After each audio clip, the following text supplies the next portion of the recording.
In this section, we'll learn about calculations involving solutions. Let's first look at some terminology. And the concentration of a solution is the amount of solute either in mass or moles contained in a given volume of solution. And usually, here we use the reference volume is 1 dm³.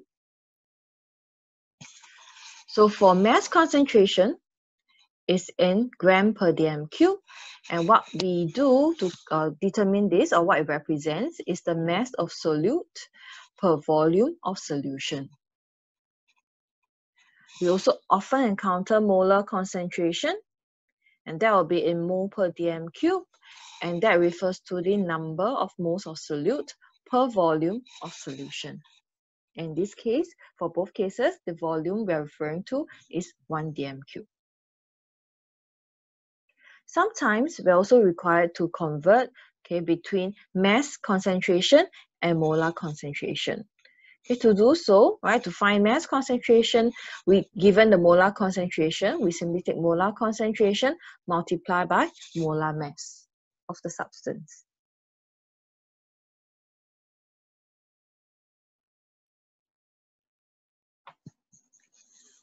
We may also come across this term known as standard solution.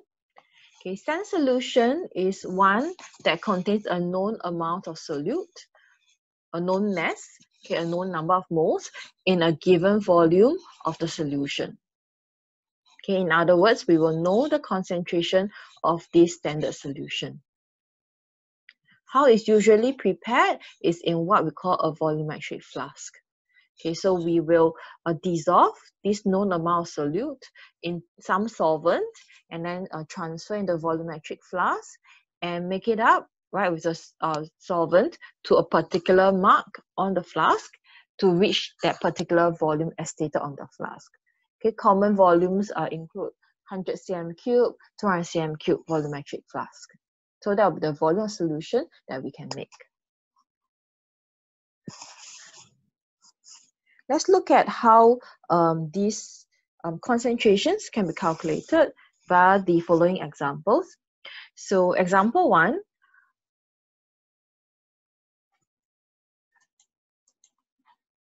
we are asked to find the concentration of a solution in terms of the molar concentration as well as the mass concentration of a solution containing 1.26 grams of nitric acid. So we are given a mass in 100 cm3, a volume as well. So between molar concentration and mass concentration, for this particular question, mass concentration will be very straightforward.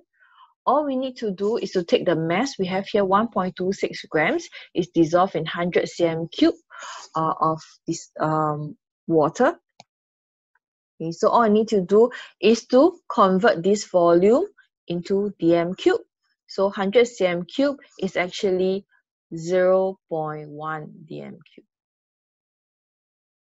So to find the mass concentration, we take the mass here, 1.26, divided by 0.1 dm³. And that gives us 12.6 grams per dm³.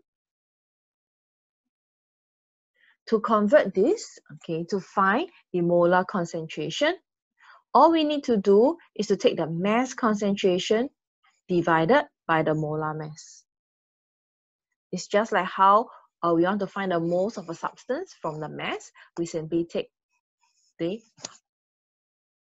mass here, mass concentration, divide by the molar mass. And that gives us a concentration of 0.200 mole per dm³.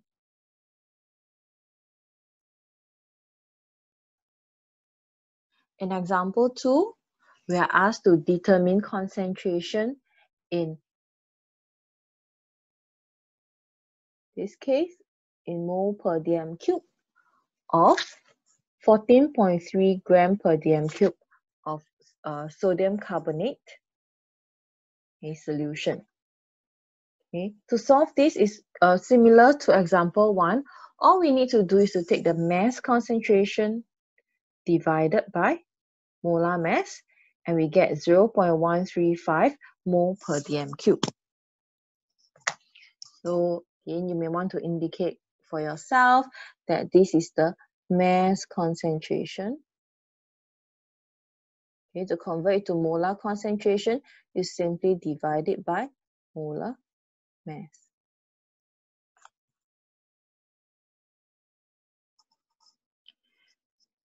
In part B, we are asked to find the concentration in mole per dm cube of sulfate ions in 12.7 gram per dm cube of aluminium sulfate. Okay, so the mass concentration is given for aluminium sulfate, and that's what we will find first. First of all, from mass concentration to convert it to molar concentration by dividing by the molar mass. And so we get a molar concentration of 0.3710 mole per dm cube. But this concentration is for aluminium sulfate. Okay, the question is asking for sulfate. So what I need to know is how many sulfate ions are there in 1 mole of aluminium sulfate. And we will see that there is a ratio of 1:3. Meaning every mole of aluminium sulfate will give us 3 moles of sulfate. Therefore, the concentration of sulfate in the solution will be 3 times of aluminium sulfate as well. So we take this value here, 0.03710 times 3, and that gives us 0.111 mole of sulfate ions in 1 dm cube. Okay, because earlier on we have calculated this to be in mole per dm cube, so this is also in 1 dm cube, and that will be the concentration of sulfate in the solution. Next, we'll move on to calculations involving dilution. Before we discuss the content in the notes, let's first view a simulation, okay, to let us have a better understanding of the concept of dilution. Okay, so in this simulation, we have some water in the tank. So let me first start off by adding some of this drink mix in. Okay, and I have a device here that actually allows me to measure the concentration of the solution. So at this moment, right, the concentration of the solution in the tank, the drink mix in this volume of water is 0.799 mole per liter or mole per dm cube. Okay, what will happen when I start adding water into the tank? Okay. Notice that now the concentration has dropped to a lower value, 0.673 mole per dm cube. If I have to add some more, okay, and dilute it further, I expect the concentration to drop further. Okay, however, in this tank here, you want to note that the amount or number of moles of whatever drink mix that I've placed in here still remains in the tank. Okay, so the number of drink mix particles before the dilution, okay, earlier on the small volume was, as I add more, the number of drink mix particles or number of moles will remain the same. Just that now I have more water, so the concentration becomes lower, the solution becomes more diluted. What I'm going to do next is to show you, okay, what happens when I want to, right, from this tank here of water, take out a portion of it. Okay, we'll expect this solution to be homogeneous. The concentration, okay, that we saw earlier on is 0.517 mole per dm cube. Okay, what if I were to run some of this solution out? What concentration will I expect to see? Okay, notice the solution I'm running out, taking a sample of it, okay, it runs at the same concentration, 0.517 mole per dm cube. Okay, so this is what I expect, because if I've made a drink mix and from this tank I were to pour a cup, expect the drink mix in the tank and the one in the cup to have the same sweetness or same what I call concentration. So that shouldn't differ. Okay, however, I'm only taking out a portion of the original amount, okay, of the drink mix in the tank. Let's now go back to our notes.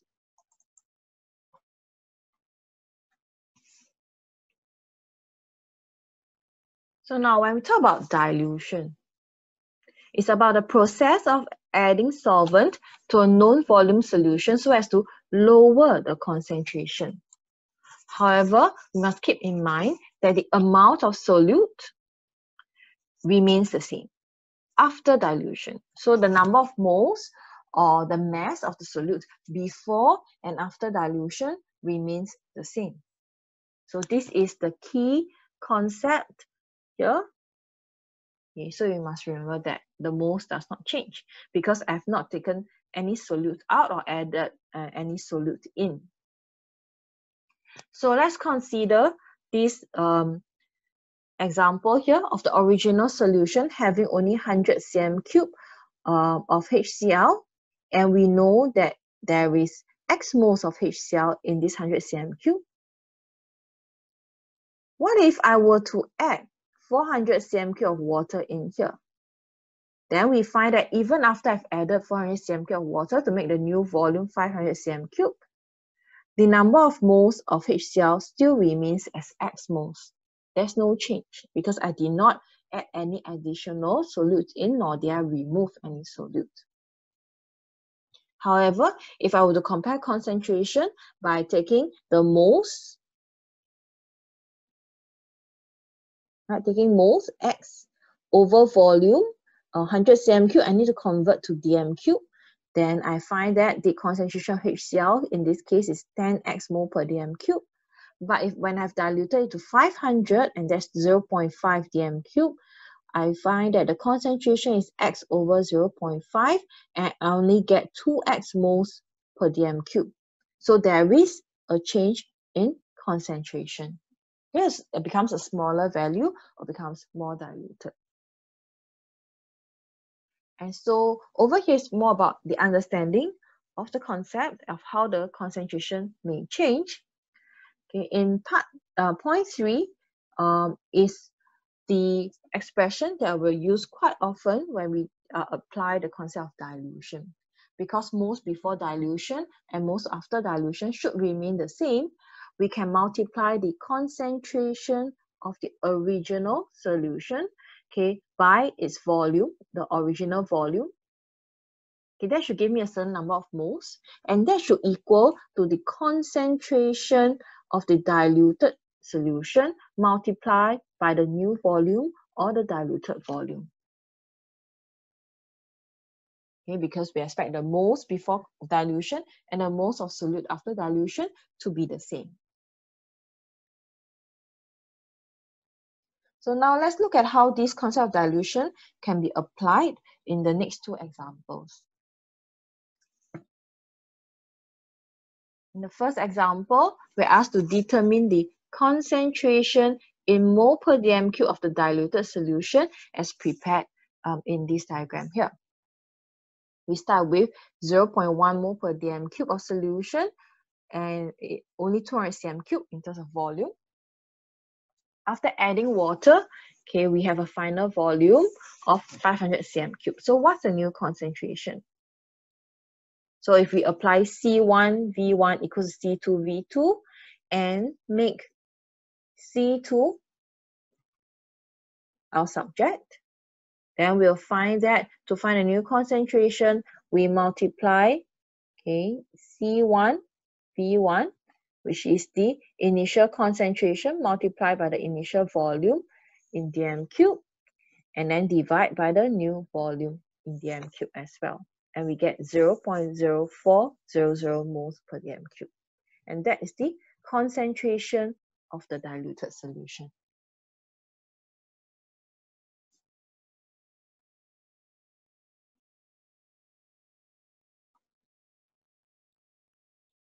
Next, let's look at example 2. In this example, we are given 29.64 grams of calcium hydroxide. Okay, so you would be probably quite familiar with calcium hydroxide. You have seen this before. Okay, it's dissolved in water to make a 100 cm³ solution in beaker A. Okay, the solution is then diluted to 250 cm³ in beaker B. So we are adding more water, okay, so that the total volume is larger in beaker B. Subsequently, we take out a 25 cm³ aliquot from the 250 cm³ and transfer it into a conical flask. If you look at pictorial representation, okay, this is what we have. We start off with 100 cm³ of original solution in beaker A. We can also make a note for ourselves that there's 29.64 grams of calcium hydroxide here.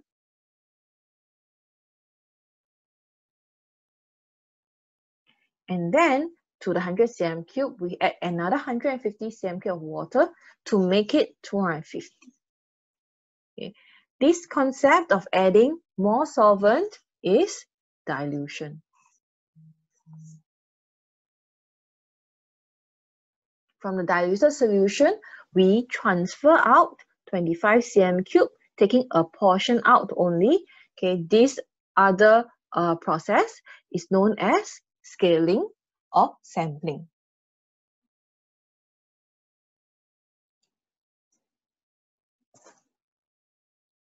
So now let's look at how we can answer the following questions. Okay, so in part A, we are asked for the amount of calcium hydroxide in beaker A. Okay, that's simply taking the mass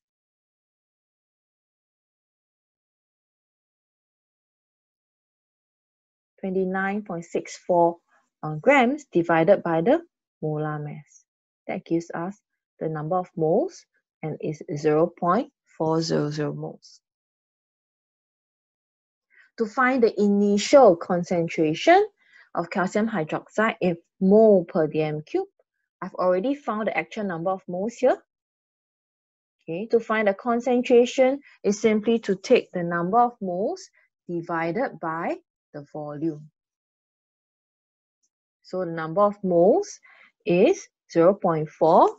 Volume in beaker A is 100 cm³ converted to dm³, so it's 0.1 dm³, and that gives me a concentration in beaker A for calcium hydroxide of 4.00 moles per dm³.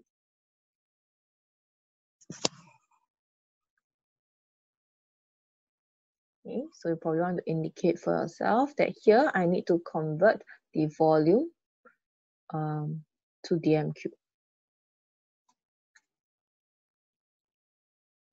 How about the amount of calcium hydroxide in beaker B?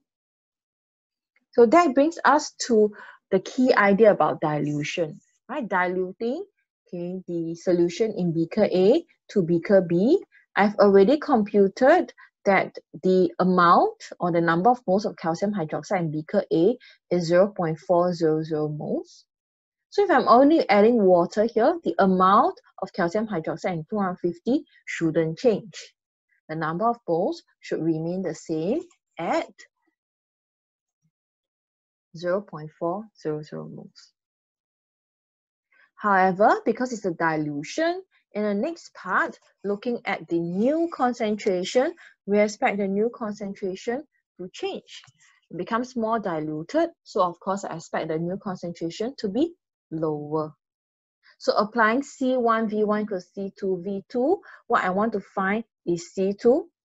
So I take C1V1 divided by V2. Okay, so what's the initial concentration and volume? Initial concentration was 4. That's what I calculated in part B. The concentration of calcium hydroxide in beaker A was 4. So that's the initial concentration. The volume was 100 cm³ or 0.1 mole per dm³. Sorry, 0.1 dm³. okay, divided by the new volume of 250 cm cube or 0.250 dm cube.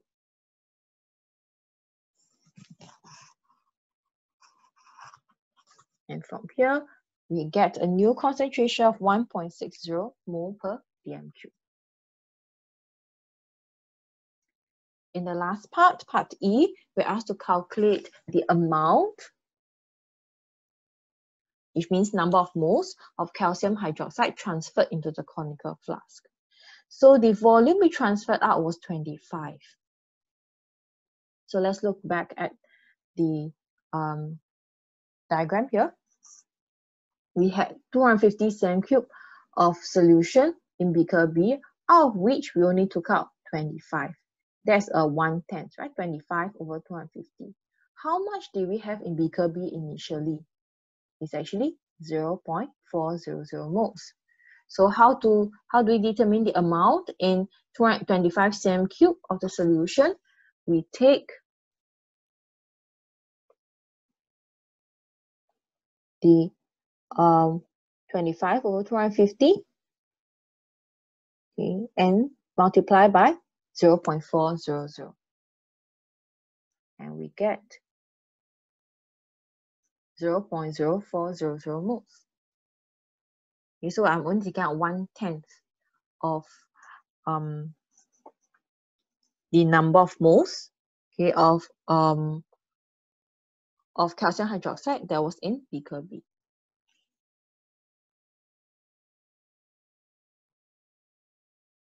Okay. Let me also, okay, please cancel this away. It's a typo error here.